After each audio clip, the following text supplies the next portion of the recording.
Ini menunjukkan bahayanya merasa aman dari makar Allah. Di zaman dulu ada orang kaya raya, tetapi dia orang baik, Bu. Orang kaya ini orang baik. Dia punya kebun yang sangat luas sekali, dipenuhi dengan buah-buahan. Apabila datang waktu panen, maka dia akan undang orang-orang miskin untuk memetik buah-buahan tersebut.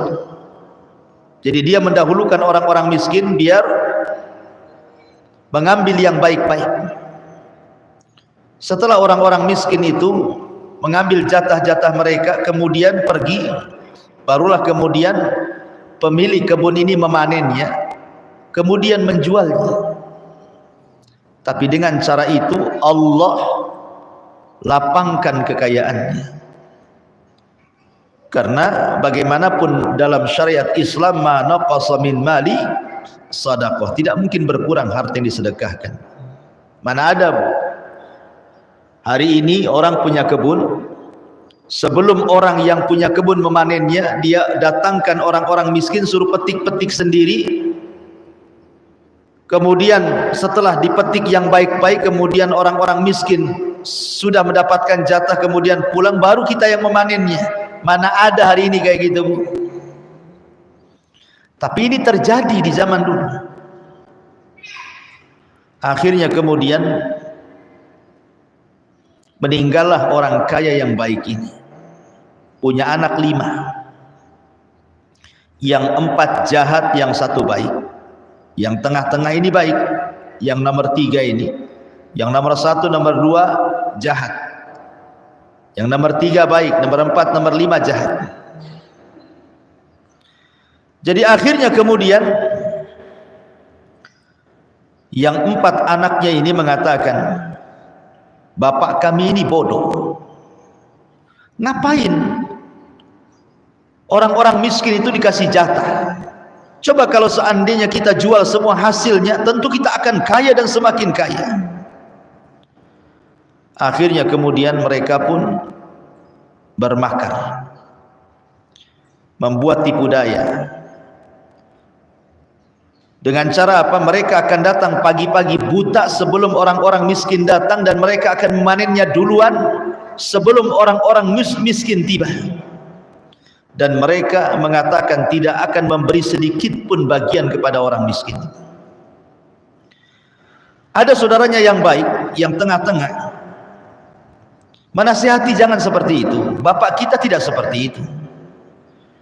Tetapi yang 4 bersaudaranya, mereka kompak untuk tidak lagi memberikan jatah kepada fuqara wal masakin, bakhil. Maka apa yang terjadi? Perhatikan ayatnya. Inna balawnahum kama balawna ashabal jannati idh aqsamu la yasrimunnaha musbihin. Sungguh kami telah menguji mereka sebagaimana kami telah menguji pemilik-pemilik kebun ketika mereka bersumpah pasti akan memetik hasilnya di pagi hari. Wala yastathnun, tetapi mereka tidak mengucapkan insyaallah. Dan mereka bersumpah untuk tidak memberikan jatah kepada fakir miskin. Fatafa 'alaiha ta'ifun min rabbika wa hum naimun. Lalu kebun itu ditimpa bencana yang datang dari Tuhanmu ketika mereka sedang tidur. Jadi besoknya mereka panen, malamnya Allah kirim halilintar dan petir sehingga membakar seluruh kebunnya, menghabiskan semua buah-buahannya. Tidak tersisa, tidak ada yang bisa diambil dari kebun itu. Fa asbahat kassarim, maka jadilah kebun itu hitam seperti malam yang gelap gulita karena terbakar. Fatanadaw musbihin, lalu pagi harinya, mereka ini kan nggak tahu, Bu, bahwa kebunnya sudah terbakar. Fatanadaw musbihin, lalu pada pagi harinya mereka saling memanggil, ayo cepat, ayo bangun. bawa peralatan kita ke kebun, kita akan panen sebelum orang miskin datang, katanya. Anikdu ala harthikum in kuntum sharimin.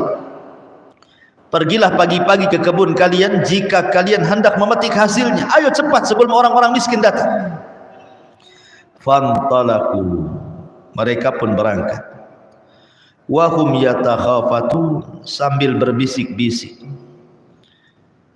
Apa bisikannya? Alla yadkhulanna hal yawma alaikum miskin. Pada hari ini jangan sampai ada orang miskin masuk ke kebun kita. Wa ghadaw ala hardin qadirin, dan berangkatlah mereka pada pagi hari dengan niat menghalang-halangi orang miskin, padahal mereka mampu untuk bersedekah kepada orang-orang miskin. Mereka kaya, mereka sanggup memberikan kepada orang miskin dan tidak mengurangi harta mereka, tapi karena bakhil, tidak punya rasa takut kepada Allah, tidak membalas nikmat dengan syukur, merasa aman dari makar Allah.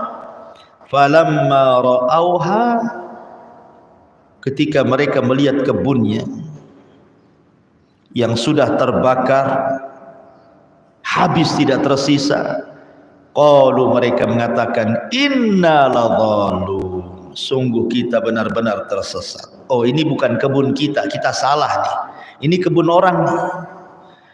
Akhirnya kemudian dia cari lagi kebunnya, datang lagi ke situ. Dia cari lagi kebunnya, datang lagi ke situ. Memang itu kebunnya yang sudah terbakar. Akhirnya mereka mengatakan, bal nahnu mahrumun, bahkan kita tidak memperoleh apapun.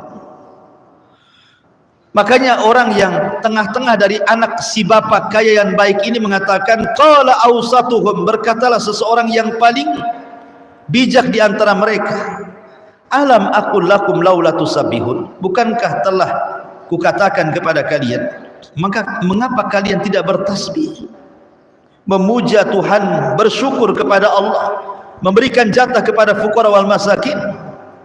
Qalu subhana rabbina inna kunna zalimin, mereka mengucapkan maha suci Tuhan kami, sungguh kami adalah orang-orang yang zalim.